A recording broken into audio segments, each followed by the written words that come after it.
18 horas. Notícias de Manaus, Amazonas, Brasil e do mundo. Agora na Mix. 6 horas, 1 minuto, mais uma edição do programa 18 horas entrando no ar a partir de agora aqui no melhor Mix do Brasil. Eu e a Karime Leão. Oi, Karime. Sou eu, Carlão. Boa noite, tudo bem? Boa noite para você sintonizado aqui em 100,7. Muito obrigada pela sua companhia. Estamos juntos a partir de agora até às 7 da noite. O salve para quem nos acompanha no YouTube e no Instagram pelo 18 horas, pelo @18horasnews. Gente, boa noite.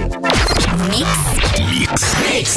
Vamos conferir os destaques do programa 18 horas de hoje. Hoje, sexta-feira, a Confederação Nacional da Indústria pede extinção da ação em defesa da Zona Franca contra a redução do IPI. A ausência de doadores nos primeiros dias de setembro faz estoque de sangue do Hemoan cair 53%. Olha, o ministro Luiz Roberto Barroso defende a suspensão da lei que regula novo piso salarial dos enfermeiros. 6 e 2. Você no melhor Mix do Brasil, juntos mais uma vez aqui no 18 horas.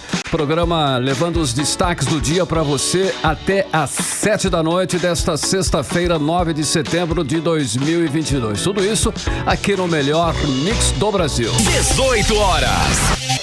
Nós vamos começar o programa de hoje falando sobre a Zona Franca de Manaus, assunto de extrema importância. O ministro Paulo Guedes anunciou nesta quinta-feira que o governo federal pretende acabar com o IPI caso Bolsonaro seja reeleito. Segundo ele, a proposta do governo federal para a Zona Franca de Manaus, num possível novo mandato de Bolsonaro, é fazer com que a economia da região viva exclusivamente de crédito verde, ou seja, apenas da preservação de recursos ambientais, Karime. Pois é, essa questão aí do IPI sobre os produtos da Zona Franca de Manaus foi alvo durante todo esse ano do governo federal. Foram 3 decretos presidenciais com a redução do IPI sem resguardar a produção do polo industrial de Manaus.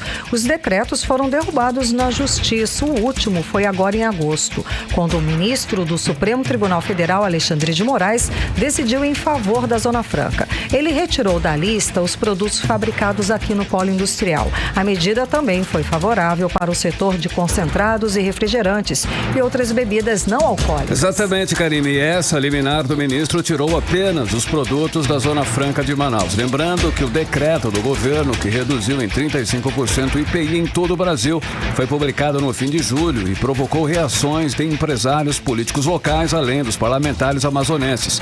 Na época, nós fechamos, inclusive, várias reportagens com empresários e representantes da Zona Franca que falaram dos prejuízos para o Estado com as medidas do governo federal. Pois bem, Carlão, agora, a proposta do governo é zerar o IPI e fazer a região viver do crédito verde, da preservação de recursos ambientais. A repórter Odiné Araújo conversou com economistas e explica essa nova proposta pra gente. O crédito verde consiste no financiamento voltado exclusivamente para atividades sustentáveis em relação ao uso de recursos naturais. Indústrias de automóveis e de alimentos já estão investindo nesse tipo de crédito para atender a mercados consumidores mais exigentes e que fazem questão de comprar apenas de quem produz sem agredir tanto o meio ambiente. E várias perguntas surgiram após a declaração do ministro da Economia, Paulo Guedes, de que o plano de um eventual segundo mandato do presidente Jair Bolsonaro é acabar de vez com o IPI, o Imposto sobre Produtos Industrializados, e fazer a Amazônia sobreviver do crédito verde. Essa declaração foi feita durante um evento organizado pela Associação Comercial de São Paulo. O empresariado paulista, que nunca aceitou os privilégios fiscais da Zona Franca de Manaus, aplaudiu com entusiasmo os planos do governo anunciados por Paulo Guedes de privatização e redução de impostos. O ministro disse ainda que, caso Bolsonaro seja reeleito, irá reindustrializar o Brasil com energia barata, sem mencionar a delicada negociação que deixou de fora a Zona Franca de Manaus para destravar a redução de 35% do IPI no mês passado. Paulo Guedes disse que irá transformar a Amazônia. Em vez de viver de crédito de IPI, a região vai viver de crédito verde, da preservação de recursos ambientais que ele estimou em torno de 100 bilhões de reais. Para a professora de economia da UFAM, a Universidade Federal do Amazonas, Michele Aracati, a ideia de crédito verde é louvável, mas é preciso planejamento e tempo hábil para que as empresas façam o processo de transição. Além disso, segundo a professora, antes de tudo, é preciso explicar como funcionaria esse crédito verde e ouvir as autoridades e os empresários locais. O governo federal precisa ouvir os atores envolvidos no processo. Por quê? Porque nós não podemos aceitar medidas que venham de fora para serem implementadas aqui na nossa região, sem que nós tenhamos sido consultados acerca dos pontos positivos e negativos. Tanto o crédito verde como os empregos verdes e essas novas práticas de sustentabilidade que são implementadas nas empresas, elas não são mais novidade. Eu acho muito interessante a gente também começar a pensar nessas práticas aqui no Polo Industrial de Manaus. Mas nós precisamos de um tempo e precisamos também de um direcionamento acerca dessa mudança, dessa transição energética, né? Essa transição aí de práticas relacionadas à questão da sustentabilidade social, econômica e ambiental. Acho uma boa ideia, mas eu preciso ver como é que isso vai funcionar na prática. Então, nós precisamos de um tempo e precisamos também de planejamento para que a gente possa ter um resultado positivo em relação a esse processo de mudança. O também economista Orígenes Martins concorda com a proposta de crédito verde e diz que é preciso cuidar para não deixar as matrizes econômicas do Amazonas ficarem para trás nesse processo de inovação. E este é um dos problemas que nós já sofremos com o Polo Industrial de Manaus.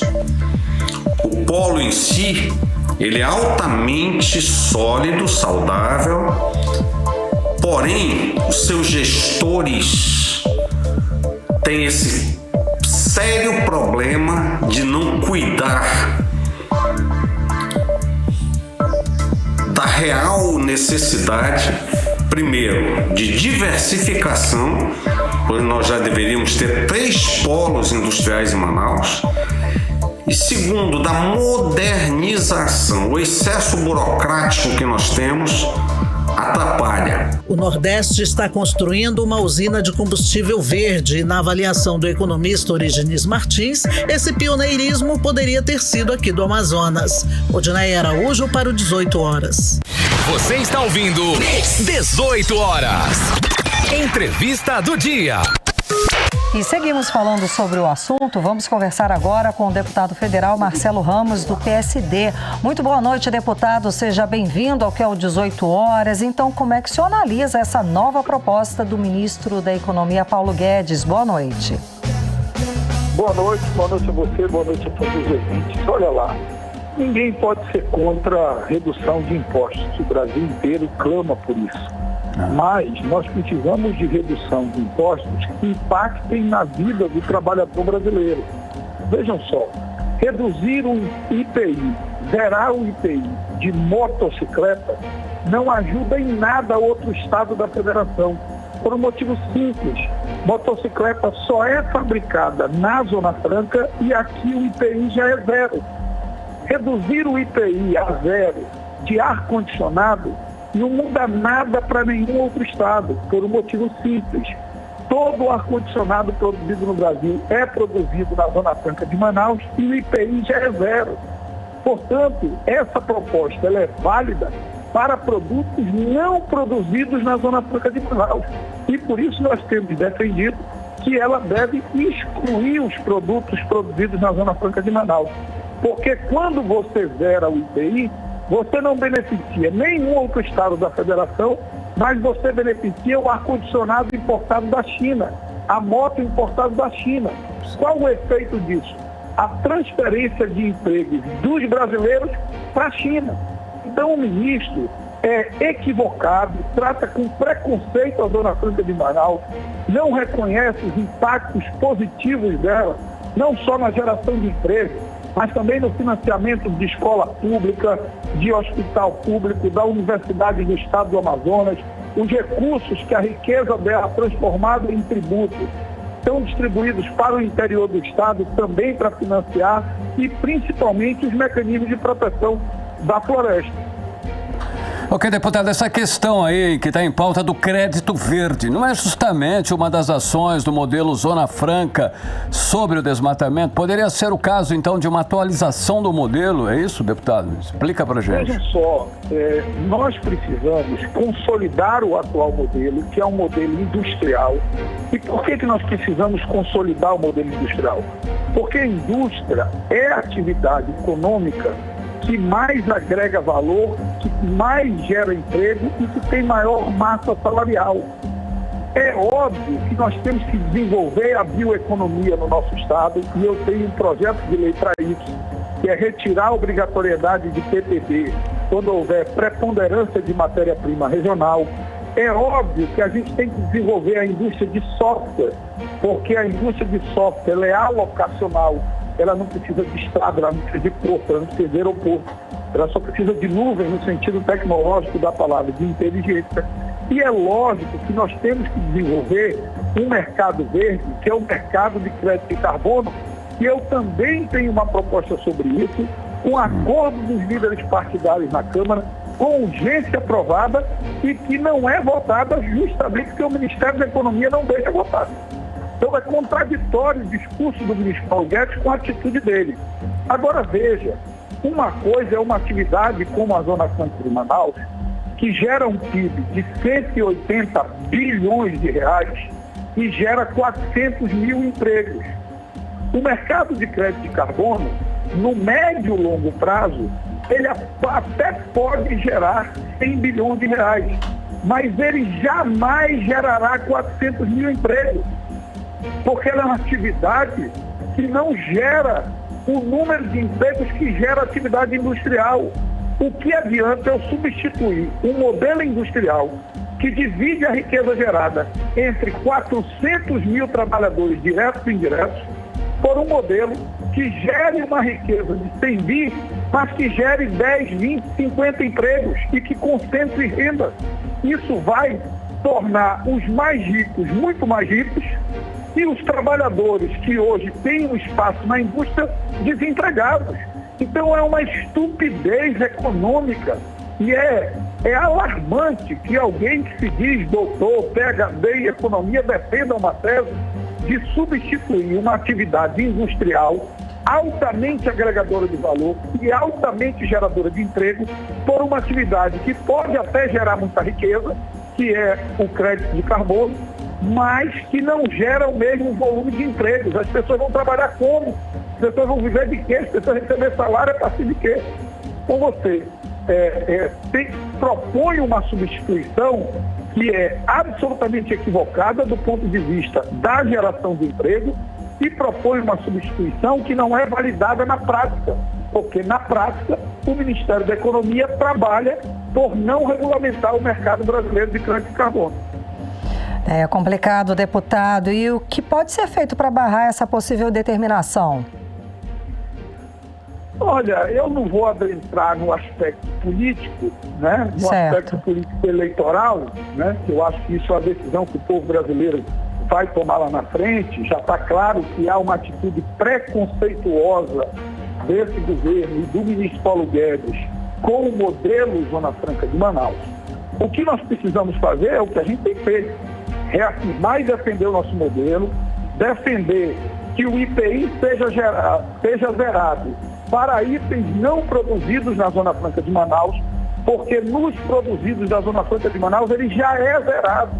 Você não precisa zerar o IPI do que é produzido aqui, porque aqui já tem IPI zero. Se você zerar o IPI do que é produzido aqui, você não vai beneficiar nenhum outro estado, você só vai beneficiar o produto importado. Isso pode ser bom para quem é rico e pode comprar muito, mas isso é ruim para quem precisa do emprego na indústria. Não só para quem trabalha na linha de montagem, mas também para o motorista de ônibus que leva o trabalhador para a indústria, para o cozinheiro que cozinha na cozinha da indústria, para auxiliar de serviços gerais que varrem o chão da indústria. Então nós precisamos defender esse modelo e fazer o governo federal entender que ele pode reduzir o IPI a zero. 2 produtos que não sejam produzidos na Zona Franca de Manaus. Dos que são produzidos aqui, ele não precisa reduzir, porque aqui o IPI já é zero. Deputado, agora Diante de tanta incoerência ou até estupidez, como o senhor mesmo disse, do governo federal com relação à Zona Franca de Manaus, o que pode se dizer? Ele não conhece o modelo? É má fé? Qual é a situação, a real, nesse processo? O ministro Paulo Guedes tem claro preconceito com o modelo. Na visão econômica do ministro Paulo Guedes, que é um liberalismo que não existe mais em lugar nenhum do mundo, né? Na visão econômica dele, não cabe políticas de incentivo de desenvolvimento regional. Não cabe renúncia fiscal para incentivar a indústria em alguma região do país e não cabe também barreira comercial para proteger a indústria nacional e, consequentemente, os empregos dos brasileiros. Então, ele vai sempre lutar contra a Zona Franca. Eu lembro da primeira reunião que a nossa bancada teve com o ministro Paulo Guedes, que eu bati na mesa irritado porque ele disse a seguinte frase: olha, é mais barato pegar o recurso que a gente isenta de imposto da Zona Franca e jogar de helicóptero em cima da cidade de Manaus. Como se o nosso povo fosse miserável, não quisesse trabalhar, quisesse viver de dinheiro jogado de helicóptero. Não, mas a gente quer trabalhar, quer cumprir expediente, quer ter o seu saláriozinho, que ainda que seja apertado no final do mês, mas é fruto do seu trabalho. Então há uma atitude preconceituosa de alguém que não conhece o Brasil, de alguém que não conhece a realidade do trabalhador mais pobre e de alguém que não conhece a Amazônia. Porque a Zona Franca tem uma outra externalidade que nenhum outro modelo econômico vai conseguir fazer, que é a externalidade da proteção da floresta. O homem da Amazônia só não foi para a exploração mineral e para a exploração de agricultura e de pecuária, porque eles têm um modelo econômico que gera 160 bilhões de reais. Se alguém tem dúvida disso, só é comparar a proteção da floresta no Amazonas, no Acre, em Rondônia, no Pará, onde há um avanço muito maior sobre a floresta, sobre atividades mais degradantes do ponto de vista ambiental, justamente porque não há uma alternativa econômica fundada na indústria. Então, além de tudo, a Zona Franca é o mais importante instrumento de proteção da floresta. E a floresta amazônica é o que há de mais relevante para o mundo hoje em relação à imagem da Amazônia. Ok, deputado, muitíssimo obrigada pelas suas informações, pelos seus esclarecimentos, conversando com a gente aqui sobre a Zona Franca de Manaus. Muito obrigado e uma boa noite a todos e a todas. Boa noite, bom trabalho. Tchau, tchau. Conversamos com o deputado federal Marcelo Ramos do PSD. 6h19, você no melhor mix do Brasil. 18 horas. Olha só, seguindo falando sobre o assunto, olha só, a Confederação Nacional da Indústria quer que seja extinta a ação em defesa da Zona Franca contra a redução do IPI do Imposto sobre Produtos Industrializados, Karime. Pois é, e o pedido foi protocolado no Supremo Tribunal Federal nesta quinta-feira. A repórter Odiné Araújo explica pra gente todo esse trâmite. A Confederação Nacional da Indústria pediu a extinção da ação direta de inconstitucionalidade que tenta reverter a redução do faturamento da Zona Franca de Manaus, ocasionados pelos decretos do IPI, o Imposto sobre Produtos Industrializados, do presidente Jair Bolsonaro. A manifestação foi protocolada junto ao Supremo Tribunal Federal no feriado de 7 de setembro. A entidade, que reúne empresários de diversas regiões do país, afirma que a perda de objetos na ação movida pelo Partido Solidariedade por intermédio da bancada do Amazonas. Isso porque o decreto anterior foi substituído por um novo texto publicado pelo governo federal. A Confederação Nacional da Indústria pede que o caso seja encaminhado para julgamento do plenário da Corte do STF. Outro pedido do Solidariedade também foi questionado pela CNI. Em sua manifestação, o partido pediu para que o governo federal se abstenha de emitir decretos sobre o IPI sem a devida medida compensatória à Zona Franca de Manaus, o que a representante da indústria nacional considerou uma afronta à separação dos poderes. Os documentos, em princípio, foram encaminhados para o ministro Alexandre de Moraes, relator da ADIM na Suprema Corte. O CIEAM, Centro das Indústrias do Amazonas, informou que, por enquanto, não fará manifestação sobre a ação da CNI. No final do mês de agosto, o CIEAM divulgou nota dizendo que, após análise técnica, constatou avanços por parte do governo federal no atendimento à medida cautelar concedida pelo STF, o Supremo Tribunal Federal, que visa preservar a competitividade de todos os produtos fabricados na Zona Franca de Manaus. A FIEAM, Federação das Indústrias do Estado do Amazonas, até o fechamento da reportagem, não se pronunciou sobre o caso. Odinaia Araújo para o 18 horas. Você está ouvindo 18 horas. Em Manaus, 6 horas e 21 minutos. Vamos falar com a repórter Artemisa Gadelha sobre os bastidores da política local. Artemisa, boa noite. Hoje teve propaganda eleitoral gratuita com os candidatos ao governo do estado do Amazonas. Bom, além das propostas apresentadas, teve crítica referente à pandemia da Covid-19. É isso mesmo? Boa noite, Artemisa. Boa noite, Karime. Boa noite, Carlão. Boa noite a todos que estão acompanhando a gente no programa 18 horas.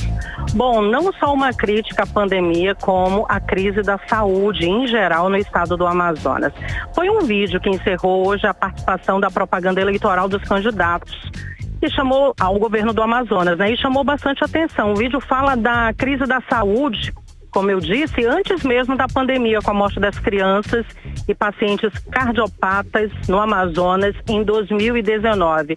E isso praticamente no primeiro ano do governo, né, de Wilson Lima, do União Brasil. Esse vídeo, inclusive, ele encerrou a participação de hoje do candidato ao governo, Eduardo Braga, do partido MDB. Wilson Lima usava o bordão, quando ele era apresentador, o bordão "A bronca é comigo". E o vídeo, inclusive, no finzinho, pergunta: e agora, Wilson Lima? Você precisa se explicar, porque a bronca agora é sua. Bom, esse vídeo, ele tem imagens impactantes, viu? Uma edição bem forte. E foi o comentário do dia.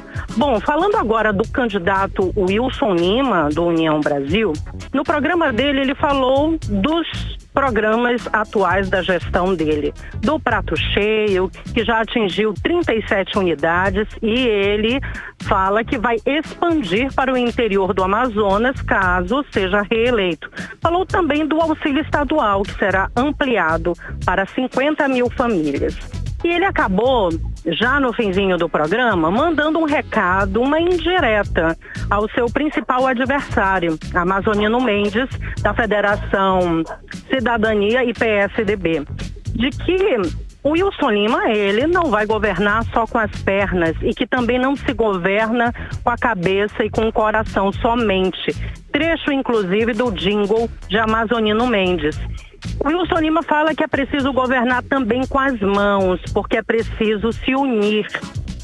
Então ele está falando das parcerias justamente, né? As parcerias que ele realizou agora durante essa campanha. Ele fechou aí parceria com a prefeitura, ele tem o apoio do presidente da Assembleia Legislativa do Estado do Amazonas, da Câmara Municipal e também da maioria dos prefeitos do interior do Amazonas. Já a Amazonino Mendes, da Federação PSDB e Cidadania, Amazonino ainda mostrou o vídeo que nós comentamos ontem, o vídeo da Ponta Negra, e esse vídeo continua rendendo, viu? Ele foi ao ar hoje na propaganda eleitoral.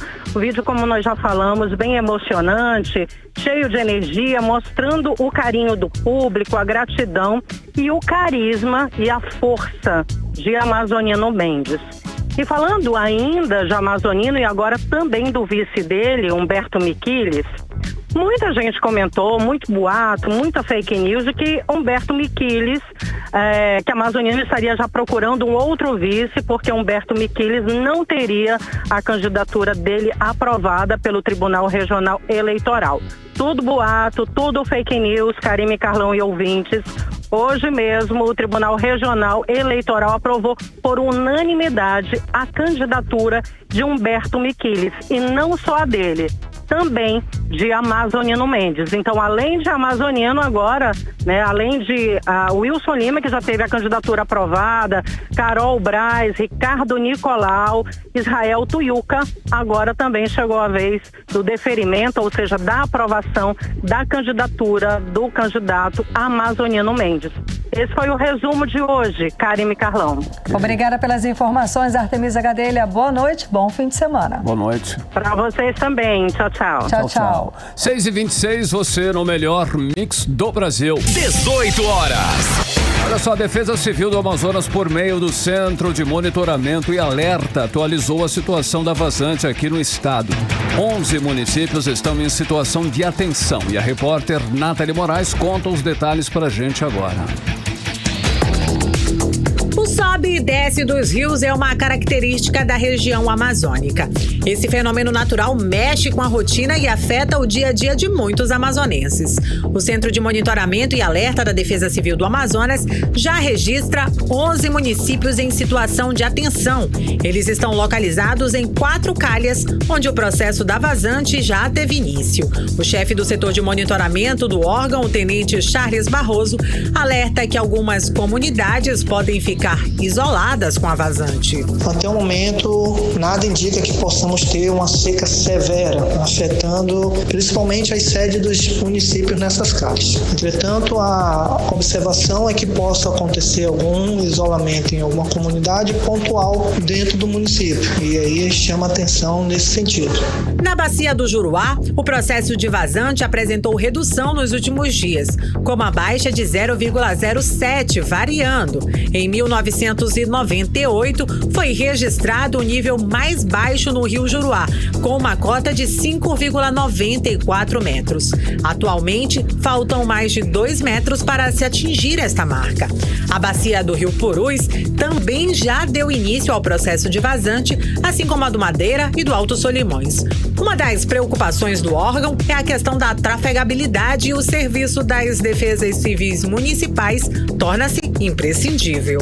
Considerando que o modal fluvial é o principal meio de transporte em nosso estado, quando se observa que o nível do rio está alcançando cotas baixas ou que dificultam a trafegabilidade, chamamos a atenção do município para que eles possam acompanhar efetivamente ou ter informações de comunidades que estejam já sentindo essa dificuldade de transportar tanto pessoas como logística para a sede dos municípios ou para alguma comunidade. Pontuamos nesse sentido com relação às defesas civis municipais para que elas possam intensificar seus monitoramentos junto às comunidades. Entre os 11 municípios afetados pela vazante estão Tabatinga, Lábrea, Boca do Acre, Humaitá, Guajará, Ipixuna, Envira, Itamaraty, Eirunepé, Carauari e Juruá. Nathalie Moraes para os 18 horas. Você está ouvindo 18 horas. 6 horas 29 minutos, você no melhor mix do Brasil. Os destaques do dia você confere aqui, hein? Até às 7 da noite.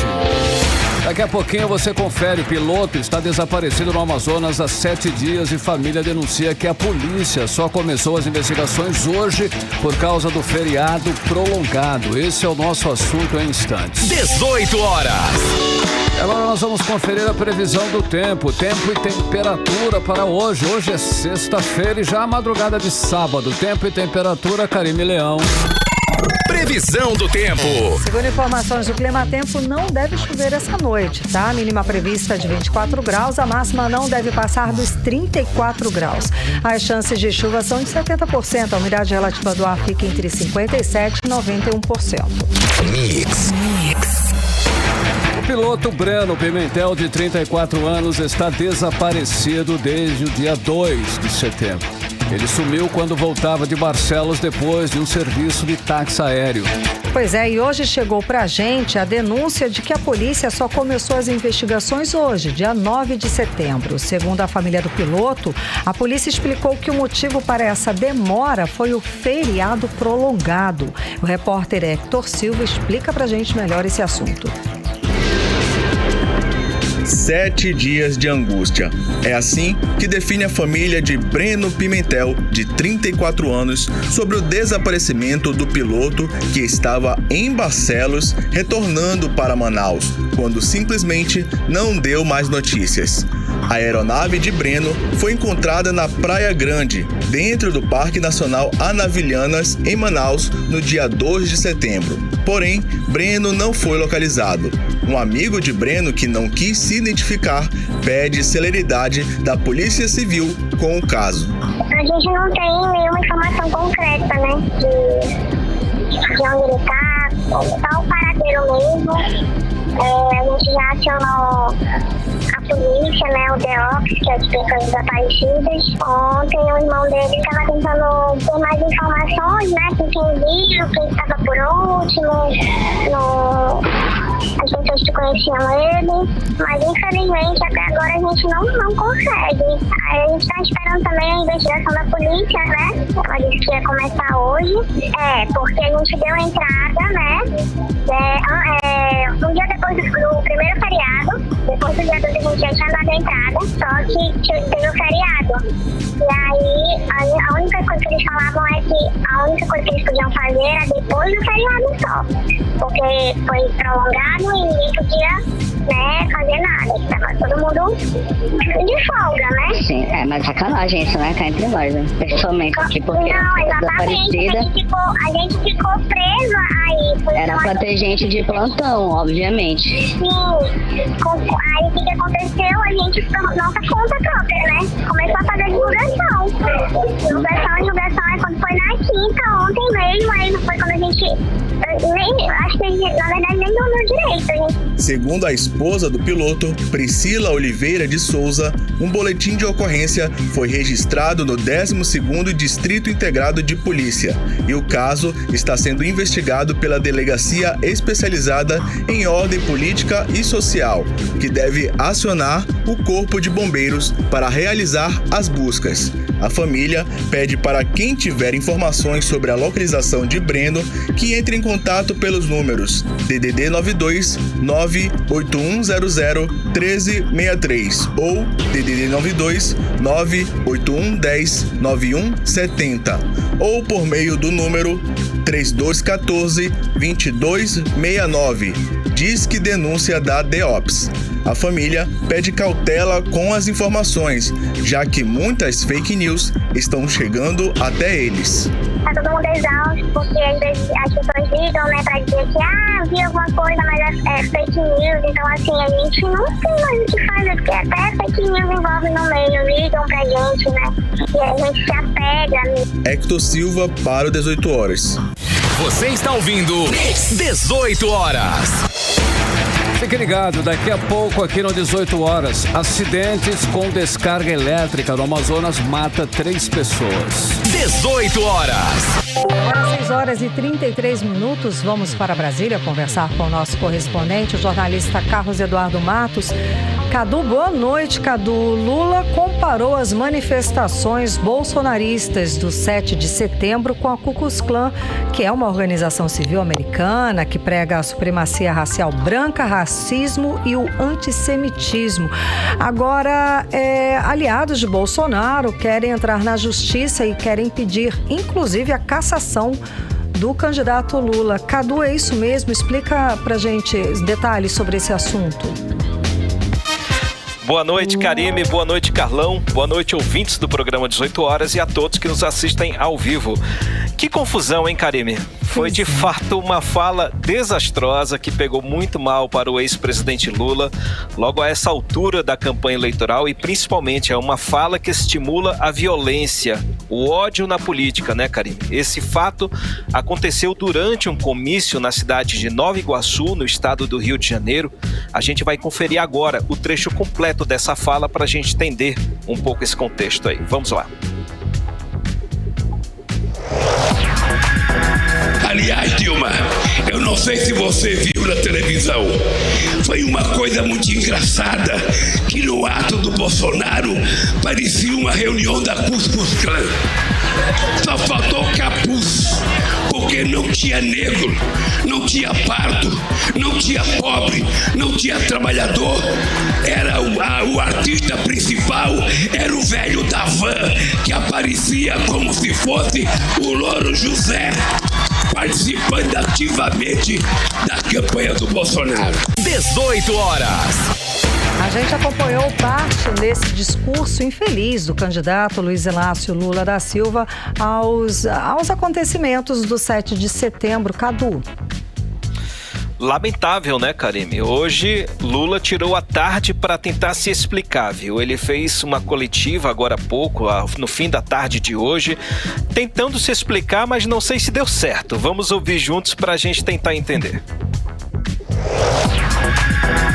O palanque aqui da Copacabana, pela fotografia que eu vi, e eu só vi na televisão, era a supremacia branca no palanque. Tá? E eu até comparei que parecia um pouco a Ku Klux Klan. Só faltou o capucho, só faltou a máscara. Porque era isso o palanque. Sabe, é um palanque de uma elite, sabe, que tinha um cidadão vestido de Louro José, sabe, que era o artista principal da festa. Mas ele pulava, ele gritava, ele animava, ele aplaudia. Tinha, sabe, uma elite muito violenta no seu discurso, inclusive, muito violenta, a começar pelo presidente da República. Eu vou dizer mais para você, coisa que eu não gosto de colocar a família em debate. Esse cidadão, toda vez que ele pensar em falar nos meus filhos, ele tem que lavar a boca, porque ele sabe os filhos que tem. 18 horas.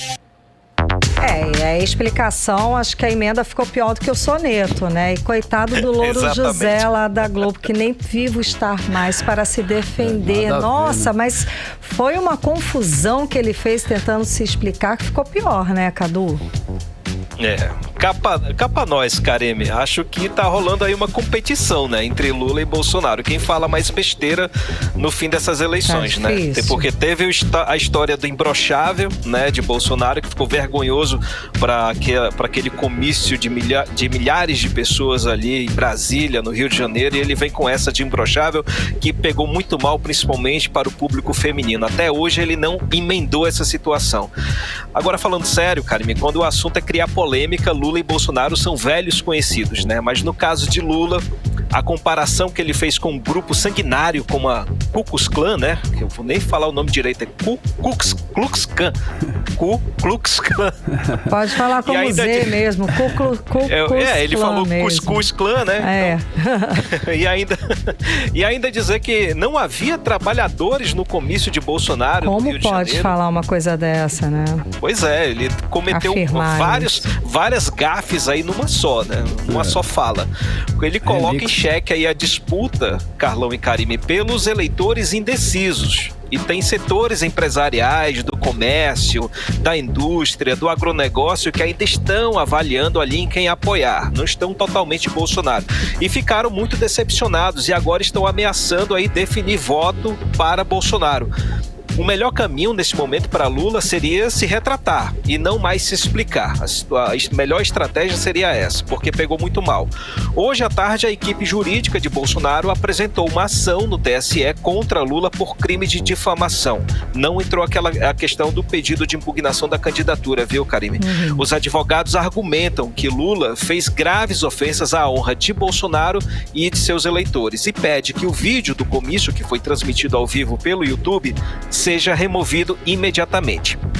E Ciro Gomes, Karime, de carona ali, que tem agido meio como uma espécie de papagaio de pirata de Bolsonaro, também fez críticas ao comportamento de Lula. No Twitter, ele disse o seguinte, abre aspas, chamar indistintamente uma plateia, mesmo que de seguidores frenéticos, de membros da Ku Klux Klan, é também grave e desrespeitoso quanto chamar alguém de nazista. Mas como desculpa e autocrítica não cabem na boca desta falsa divindade, no caso Lula, né?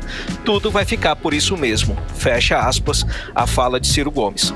Falando nele, Ciro Gomes, Karime, parece que acabou mesmo o amor entre ele e o ex-presidente Lula, viu? O ódio é tanto que precisou da intervenção do presidente nacional do PDT, Carlos Lupe. Depois que Ciro Gomes chamou Lulinha, que é o filho de Lula, de ladrão e que não vai apoiar o PT no segundo turno, Carlos Lupe entrou em cena, veio a público dizer que o PDT não vai apoiar Bolsonaro em um eventual segundo turno. Isso está acontecendo, Karime e Carlão, porque Ciro está sentindo que vem perdendo votos para Lula e para Simone Tebet. Ele quer controlar a sangria aí, devido também às suas falas polêmicas. E ainda falando nele, em Ciro Gomes, Karime e Carlão, a equipe de campanha do PDT anunciou que Ciro Gomes vai estar aí em Manaus no próximo dia 17 para uma agenda de campanha. A gente reforça aí o que disse a nossa querida Artemisa Gadelha, que Bolsonaro vai estar em Manaus logo depois, aí no dia 22 desse mês. A equipe de Simone Tebet informou que ainda não tem agenda definida para Manaus, nem para os estados da região norte. Por enquanto, a prioridade são os estados da região nordeste. Karime e Carlão. Ricardo, voltando a falar de um assunto também importante, que é a lei do piso salarial nacional, dos enfermeiros. O caso está sendo julgado pelo Supremo Tribunal Federal e o ministro, o Luiz Roberto Barroso, defende a suspensão da lei que regula o novo piso salarial. Qual é a expectativa agora desse projeto? Carlão, é o remake da novela, né? A gente achou que estava tudo certo, final feliz aí para os profissionais da enfermagem, mas aí veio o STF e determinou a suspensão por 60 dias, a lei que regulamenta o piso salarial nacional da categoria da enfermagem. Hoje, como você disse, o caso começou a ser julgado pelo colegiado do STF. E como é um julgamento virtual, ele vai até o dia 16. Os ministros do STF têm até essa data para apresentarem o seu voto. O primeiro a votar foi o ministro Luiz Roberto Barroso, que é o autor dessa decisão monocrática que suspendeu o piso salarial e também agora é o relator do processo. Ele manteve o posicionamento inicial dele de suspender a lei do piso salarial nacional da categoria de enfermagem até que se esclareça a fonte de custeio do reajuste salarial. Quem vai pagar essa conta, afinal? São os hospitais privados, as clínicas, os hospitais mantidos com recursos do SUS, os estados, os municípios, enfim. A despesa ao todo é de 12 bilhões de reais por ano. O governo, como a gente já falou aqui, a União, no caso, o governo federal, vai arcar com 10 milhões de reais apenas. Por isso, a matéria foi sancionada pelo presidente Bolsonaro. Hoje, o presidente do Congresso Nacional, Rodrigo Pacheco, e o ministro Paulo Guedes se reuniram para tentar viabilizar uma solução que garanta o cumprimento dessa lei, mas nenhuma alternativa foi definida até agora. Situação complicada, viu, Carlão? Porque foi levado em conta durante a discussão desse projeto só o valor político e eleitoral dessa matéria. A gente sabe do valor, da importância dos profissionais da enfermagem, principalmente na crise aí da pandemia da Covid-19. Por mais que os parlamentares digam que vão brigar na justiça pelo piso salarial nacional, enquanto não se definir claramente uma fonte de custeio, essa pauta vai permanecer trancada a pedido dos empresários. Carlão e Karime. Complicado, né, Cadu? Ainda falando sobre a eleição, lá no Mato Grosso, o homem matou um colega de trabalho durante uma briga por causa de política. Cadu, conta pra gente como é que foi isso. Karime, esse crime bárbaro é muito parecido com aquele assassinato do militante do PT, o Marcelo Arruda, lá em Foz do Iguaçu, que foi baleado por um apoiador bolsonarista, que inclusive responde a esse crime em liberdade. Aconteceu ontem em uma cidade do interior de Mato Grosso, dentro de uma agrovia. Como Benedito Cardoso, de 42 anos, ele que é apoiador do presidente Bolsonaro, e a vítima, Rafael Oliveira, de 24 anos, apoiador do ex-presidente Lula. Eles eram colegas de trabalho, Karime. Segundo a polícia, houve uma discussão durante o expediente por causa de política. Porque um ficou debatendo a ideia do outro, ficou rebatendo a ideia do outro e deu início aí a uma grande confusão. O Benedito pegou uma faca, esfaqueou o Rafael 15 vezes, Karime. De acordo com a polícia, o assassino tentou decapitar Rafael usando um machado. Vê se pode essa situação. A que limite chegou? A que ponto chegou essa intolerância, essa violência, né? E esse caso, Karime, nos chama atenção para isso. O nível crítico de intolerância que todos nós chegamos nessas eleições. Outro exemplo. Em Goiânia, Goiás, aqui do lado, um policial militar atirou contra um grupo de fiéis de uma igreja evangélica durante um culto. Porque ele discordou da fala, porque esse grupo, discordou da fala do pastor que estava pedindo voto para o presidente Bolsonaro. Esse policial militar é amigo do pastor e decidiu defendê-lo. No meio dessa confusão, um homem foi ferido na perna e até hoje ele segue hospitalizado. Então, Karime, diante de tantos casos que a gente está vendo na mídia, esse caso horrendo de hoje, a gente reforça, Depois das eleições, as disputas políticas vão acabar e a vida vai continuar. os problemas vão continuar, né? E precisamos estar aqui, nós todos vivos, para seguir em frente na luta. Então, o amigo ouvinte aí, todos nós, possamos refletir. Pensa bem antes de expor suas opiniões políticas e entrar num debate político. Em que caminho que isso vai enveredar?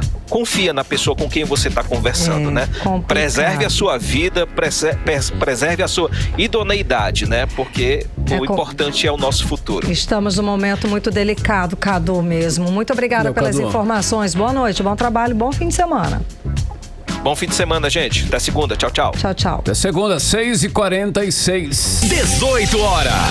O Hemoan pede socorro. Hoje a Fundação registrou baixas no estoque de alguns sangues, Karime. Pois é, Carlão. Entre as baixas estão A e O positivo e negativo, além do B negativo. E o repórter Hector Silva traz mais informações sobre o assunto pra gente. Com o baixo comparecimento de doadores nos primeiros dias de setembro, o estoque de sangue do Hemoan, a Fundação Hospitalar de Hematologia e Hemoterapia do Amazonas, atingiu um nível crítico nesta sexta-feira, dia 9, com 53% abaixo da quantidade ideal. A baixa nas doações vem se arrastando desde o início do mês de agosto, com uma média de 150 doações diárias. De acordo com o Hemoan, para regularizar o estoque, são necessárias de 200 a 250 doações por dia.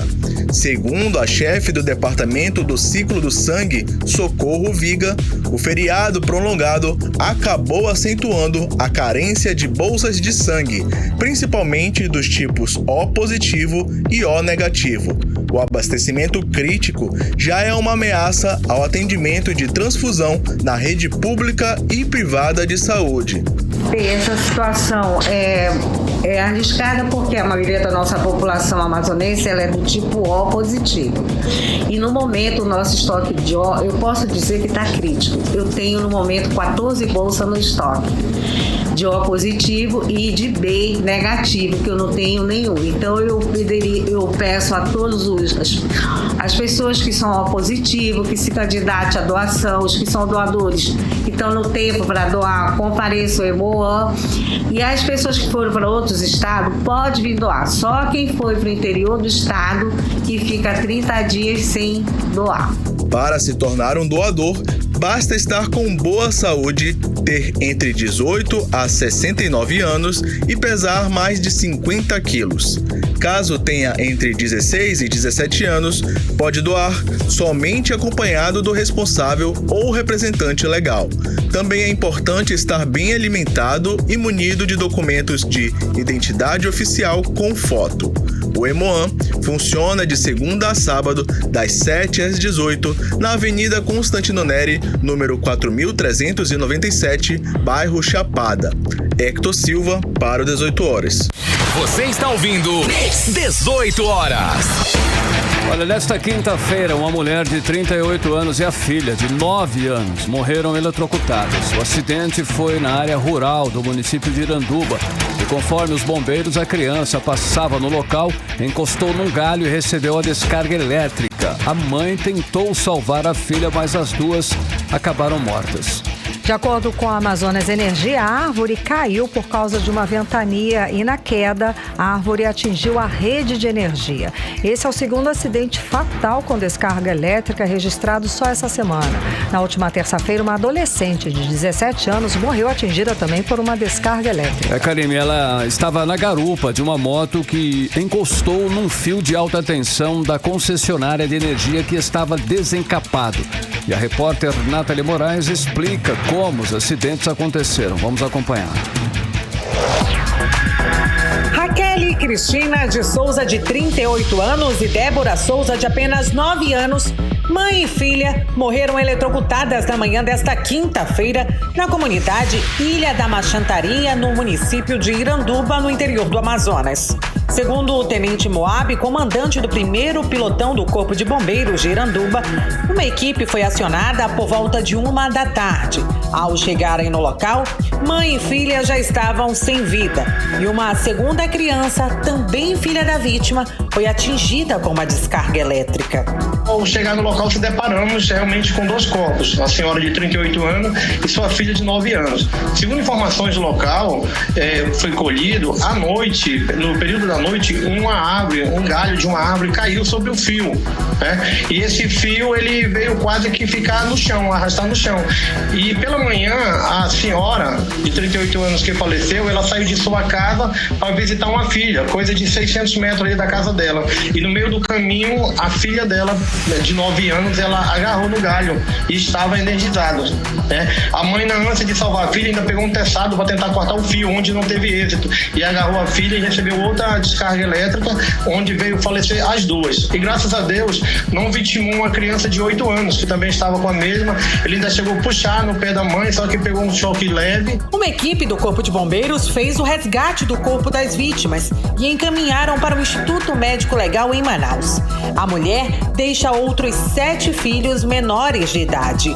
Esse é o segundo acidente com vítima fatal provocado por descarga elétrica só essa semana.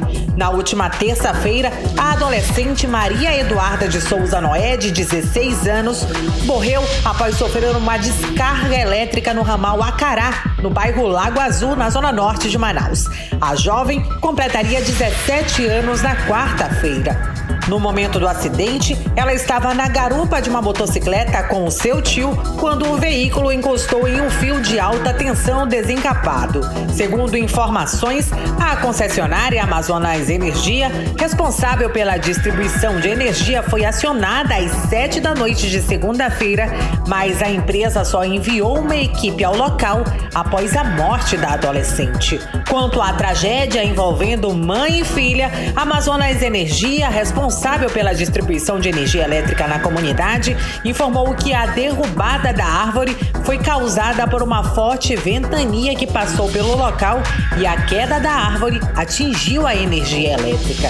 Por meio de nota, a empresa afirmou que já esteve no local para realizar as ações necessárias e efetuar apurações na comunidade da Machetaria e prestar auxílio aos familiares. Para o Tenente Moab, comandante do Corpo de Bombeiros de Iranduba, os postes instalados no local são muito baixos, o que pode ter facilitado o acidente. No local, você analisando, eu sou meio leigo nessa parte de energia, né, eletricidade, mas creio que aquele fio está muito baixo. Provavelmente ali são os postes de 5 metros de altura. Então, um galho que caiu no fio e chegar quase a encostar no chão e não romper, é porque ele está baixo, né? Então, espero que a responsável pela energia vá no local, dê uma olhada lá e analise bem ali, porque são vidas, infelizmente são vidas, são ceifadas. Os 2 acidentes estão sendo investigados pela Polícia Civil do Amazonas. Nathalie Moraes para o 18 Horas. Você está ouvindo 18 Horas. 6h53, 18 horas no ar, e daqui a pouco você vai conferir a dica cultural para este fim de semana, hein? Mix. Agora você vai conferir a previsão de tempo para o final de semana, sábado e domingo. Tempo e temperatura, Karine Leão. Previsão do tempo. Segundo informações do Clima Tempo, a previsão para sábado é sol e aumento de nuvens de manhã, com pancadas de chuva à tarde. À noite, o tempo deve ficar aberto. A mínima prevista é de 23 graus, a máxima pode chegar a 35 graus. As chances de chuva são de 67% e a umidade relativa do ar fica entre 42% e 92%. Já para o domingo, a mínima prevista é de 22 graus, a máxima pode chegar até a 36 graus. A previsão é de sol e aumento de nuvens de manhã, pancadas de chuva à tarde, e à noite o tempo fica aberto. Mix. Olha, mal saímos de um feriadão prolongado e já sextou outra vez. É rapidinho. Para quem pretende aí aproveitar o fim de semana, separamos uma agenda cultural recheada aí de opções, não é isso, Karine? Exato. Esse fim de semana tem evento gastronômico gratuito, programação infantil e samba. Boa. Um dos destaques da programação é o evento Chefe Urbano, que vai reunir nomes da gastronomia e da música em 3 dias de evento, como explica a repórter Nathalie Moraes. hoje o Festival Gastromusical Chefe Urbano no Sambódromo. O festival seguirá até o domingo e tem entrada gratuita. A 14ª edição do Chefe Urbano vai contar com uma mega estrutura, oferecendo ao público manauara espaços para os pets e kids. Quem não dispensa conhecer os novos sabores, o Chefe Urbano contará com mais de 30 estações, onde serão apresentados os cardápios oferecidos por chefes, restaurantes, food trucks, food bikes e empreendedores amazonenses. Já no sábado, a festa Samba na Praia acontece a partir das 5 da tarde na nossa praia, no Aleixo, zona centro-sul aqui da capital. Sambinha do Galo, Elas Cantam Samba e Samba do Couro Velho estão entre as atrações que participam do evento. Ainda no sábado, a Escola de Samba Aparecida lança o enredo e o samba enredo para o Carnaval 2023. A festa acontece a partir das 8 da noite na quadra da agremiação na Avenida Ramos Ferreira, no bairro da Aparecida, zona sul de Manaus. Tem ainda o Flashback Classics, realizado neste sábado pelo DJ Raidi Rebelo, a partir das 8 da noite no Rio Pub 366, que fica na zona centro-sul de Manaus. Já no domingo, encerrando a nossa agenda cultural, o espetáculo musical Vamos Comprar um Poeta, que tem direção da premiada artista Duda Maia e narra a chegada de um poeta a uma casa de uma família que mora em um lugar fictício. A apresentação é gratuita e acontece no Teatro Amazonas. Para a retirada dos ingressos, é só se dirigir à bilheteria do teatro com 1 hora de antecedência do espetáculo. Eu volto aos estúdios com vocês, Karine e Carlão. Você está ouvindo 18 horas. Obrigada pelas informações, Nathalie Moraes. Bom, e um levantamento feito pela Confederação Nacional de Comércio de Bens, Serviços e Turismo mostra uma recuperação no volume de vendas no varejo na região norte aqui do Brasil, sendo que os moradores do Amazonas foram aí os quartos maiores consumidores da região. E essa aceleração do ritmo de recuperação do volume de vendas no varejo acontece no momento de melhoria da situação da pandemia na nossa região. O repórter Hector Silva traz mais informações sobre esse levantamento agora. A aceleração do ritmo de recuperação do volume de vendas no varejo pós-pandemia vem sendo mais intensa nos estados do norte do país nos últimos meses. Um levantamento realizado pela CNC, Confederação Nacional do Comércio de Bens, Serviços e Turismo, com base no cruzamento de dados públicos de diversas fontes, mostram que 5 das 7 unidades da federação que compõem essa região apresentaram avanço acima da média nacional, que foi de 1,6%. Os primeiros do ranking de crescimento nacional são Roraima com 17,1%, Pará com 15,7%, Amapá com 14,6%, Amazonas com 6,2% e Rondônia com 3,2%. No mapa da retomada do nível de atividade do comércio de rua, os estados da região norte se destacam quando analisados sob a ótica da circulação de consumidores. De acordo com dados do Google Mobility, o fluxo de pessoas em estabelecimentos voltados para a venda de bens ou serviços praticamente se normalizou em relação ao início de 2020. Ao fim de julho deste ano, a defasagem é de 1% em relação ao período entre 3 de janeiro e 6 de fevereiro de 2020, considerado como base para a pesquisa. Na opinião do economista Mourão Júnior, além da melhora no quadro epidemiológico, a liberação do FGTS e do 13º salário ajudou no aquecimento das vendas. Esse aumento das vendas no varejo, nesse pós-pandemia, né, podemos colocar, né, até como dados, né, primeiramente, a liberação do FGTS, né, e a liberação do 13º para aposentados e pensionistas, né. Isso injetou muito né, na economia, né? E também, né, comprovado agora nesse último PIB, né, divulgado pelo IBGE, né, um aumento no setor de serviços que corresponde a 70% do PIB, né, que estavam com as suas atividades comprometidas, né, e aí essas atividades começaram a aquecer, né? Então esse setor, que é o setor de serviço, que é o próprio comércio, né, e os demais setores, né, provocaram, né, esse aumento, né, no varejo, né, que aonde há renda há consumo, onde há consumo há produção, né, no conceito, né, da economia. Hector Silva para o 18 horas. Você está ouvindo 18 horas. 7 horas em ponto. Seguimos para o editorial 18 horas. Editorial 18 horas. De hoje até o dia 13 de setembro, os partidos e os candidatos deverão enviar à Justiça Eleitoral a prestação de contas parcial das campanhas. Devem apresentar a primeira movimentação financeira das campanhas e informar os recursos financeiros recebidos e os gastos realizados. A prestação de contas deve ter nomes e CPF dos doadores ou doadoras, com as especificações dos respectivos valores dados, como a identificação dos gastos e também fornecedores.